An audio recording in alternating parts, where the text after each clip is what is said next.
Hello and welcome to this Python tutorial. In the previous tutorials, we already implemented a multiple linear regression model that we fitted to the training set. But when we take a step back, do you think it's actually the optimal model that we can make with the data set that we have here? You know, because when we built this model, we actually used all the independent variables. But what if among these independent variables, there are some that are highly statistically significant, that is, have great impact or great effect on the dependent variable profit, and some that are not statistically significant at all. That means that if we removed these non-statistically significant variables from the model, well, we would still get some amazing predictions. So the goal in this tutorial is to actually find a team, an optimal team of independent variables, so that each independent variable of the team has great impact on the dependent variable profit. That is, each independent variable of the team is a powerful predictor that is highly statistically significant and definitely has an effect on the dependent variable profit. And this effect can be positive, that is, for an increase of 1 unit of the independent variable, the profit will increase, or it can be negative, that is, for an increase of 1 unit of the independent variable, the profit will decrease. And so we're going to divide this final step of building this optimal model using backward elimination into 3 tutorials. In this first tutorial that we are having right now, I'm going to walk you through the backward elimination preparation, because in Python we actually need to prepare something specific, which you will see in this tutorial. Then in the second tutorial we are going to start backward elimination together without completing it up to the end. That means that at the end of the second tutorial you'll get a homework which will consist of completing what we started with backward elimination. So I'm sure you will have no problem, because I'm going to walk you through the introduction of backward elimination so that you can understand everything and have all the tools to complete the homework. And then in the third tutorial, I'll give you the solution of this homework and we will complete together the backward elimination. So I hope you're excited. Let's start right now the backward elimination. Okay, so let's do it. Let's first prepare what we need to do backward elimination. So we will, of course, as usual, need a library, which is going to be the stats models formula API library, which we will be calling SM as a shortcut for stats models. Then we'll just need to do a little trick so that backward elimination runs properly, and then we'll be good to go. So let's do it. Let's first import the required library. So import stats models that formula.api. And then let's give maybe a shortcut, because this is a long name. So let's give the SM shortcut for a stats model.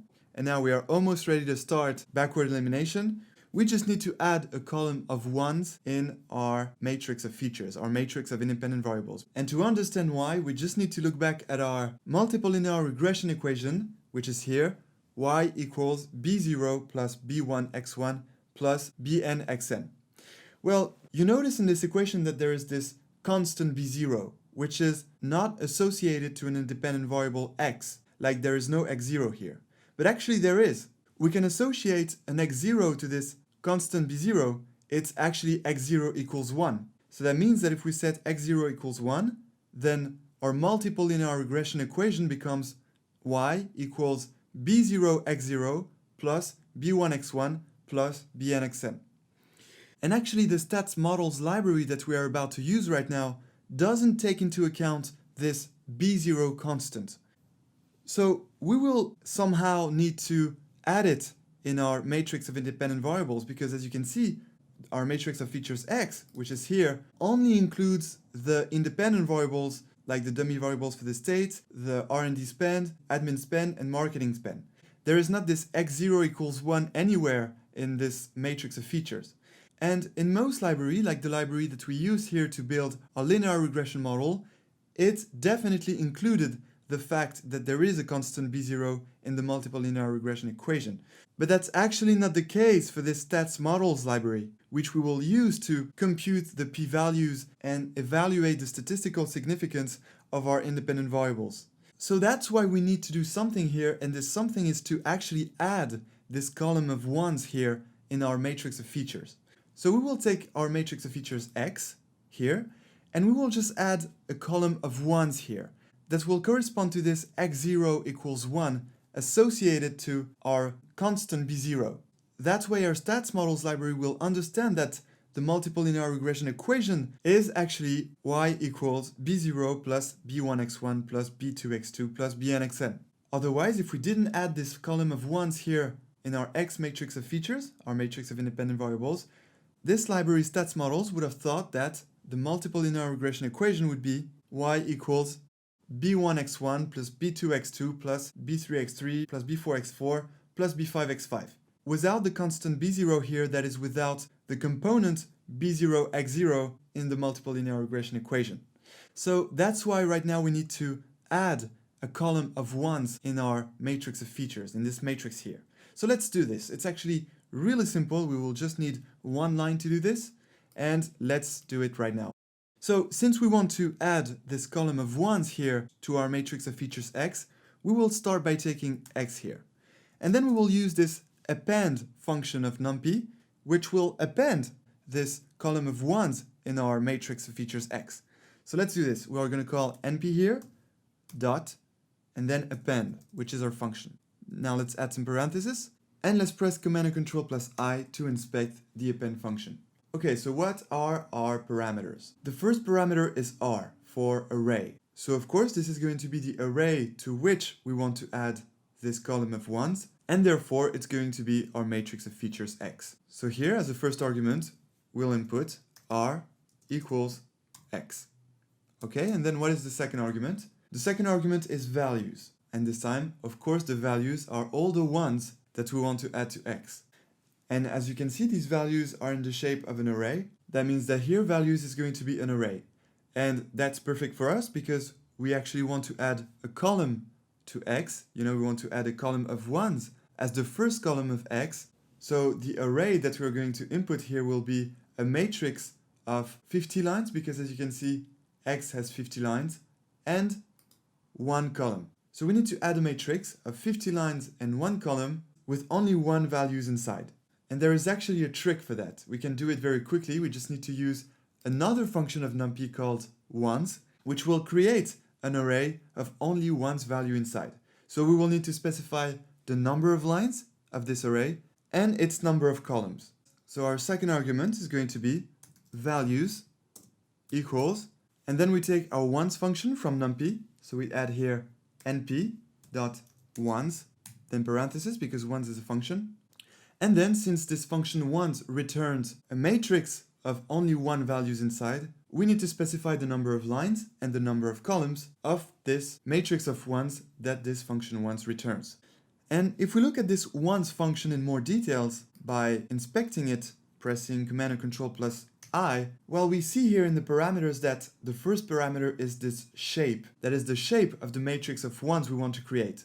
And as you can see, we need to input it this way. We need to input some parentheses with inside the number of lines and the number of columns. So here we will just need to input new parentheses in which we add the number of lines, which is 50, and the number of columns, which is 1. So be careful. All this here with the parentheses included is the first argument of this ones function. Well, this is the only argument we will need to input, but just not to get confused with the parentheses, this parenthesis in yellow here are the parentheses of the ones function, and this parenthesis inside are the parentheses of the first argument of this ones function, which is the shape. So as I just mentioned, this is the only argument we need to input. We don't really care about this, and therefore np1s is ready to return this column of 51s that will be appended to our matrix of features X. But now we need to do one more thing, because otherwise we will get a data type error. And to prevent this data type error from happening, we just need to convert this array of ones here into the integer type.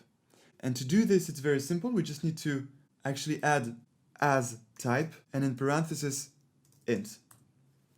We're just doing this to prevent a data type error from happening. You can try to execute this line without this as type int, you'll get a data type error.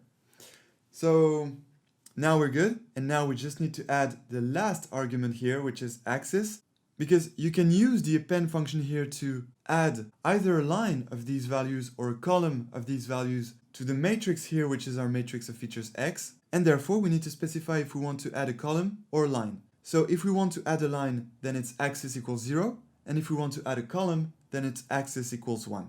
So here, we'll just add axis equals 1. Okay, and now, I'm sorry guys, there is just one tiny little thing to do before this line is ready to be executed. It's related to the fact that right now we are indeed adding this column of 51s here to our matrix of features x, but we're actually adding it at the end of our matrix of features x. And we would like to have it at the beginning. So according to you, what can we do here? We can use a very simple trick to actually add this column of 1s here at the beginning of our matrix of features x. What is the trick? Well, as you can notice here, the first two parameters are arrays. The ones function is expecting an array in both r here and values. So what if instead of adding this column of 51s here to our matrix x, what if we added instead our matrix x to this column of 51s here? And so to do this, it's actually real simple. We just need to invert and put it in R this way. And then for values, we input x. So that right now we are adding our matrix of features x to this one column of 51s here. And therefore, this column of 51s here will appear as the first column of our matrix of features x, which is exactly what we want because it will then be easier for us to interpret. You know, we have the multiple linear regression equation in mind with first the constant b0 and therefore x0 equals 1. And then we have all our independent variables x1, x2, xn. Okay? So now it's ready. Sorry about that, it was a little much, but this is actually very useful for you because you will encounter some libraries where you will need to add this column of 1s to your matrix of features. And so you will just need to copy this line and, you know, put the right matrix of features if it's x or another one. And then this will just add this first column of 1s to your matrix of features. So this is actually very useful and this was worth spending a little time on this. And now, of course, I'm going to show you that this actually adds this column of 1s to our matrix of features x at the beginning of the matrix. So let's go to Variable Explorer here. Let's have a look at x right now. So as you can see, x contains all the independent variables without the first column of 1s here. So these are the two dummy variables for state. This is RD spend, this is admin spend, and this is marketing spend. And now, if I select this line and press Command and Control plus Enter to execute, let's now have a look at x, and you will see that now x contains this first column of 1s here. And this column corresponds to this x0 equals 1 associated to this constant b0 in the multiple linear regression equation y equals b0 plus b1x1 plus b2x2 plus bnxn. Okay, so let's press OK. And now, the moment we've all been waiting for. We're going to start backward elimination.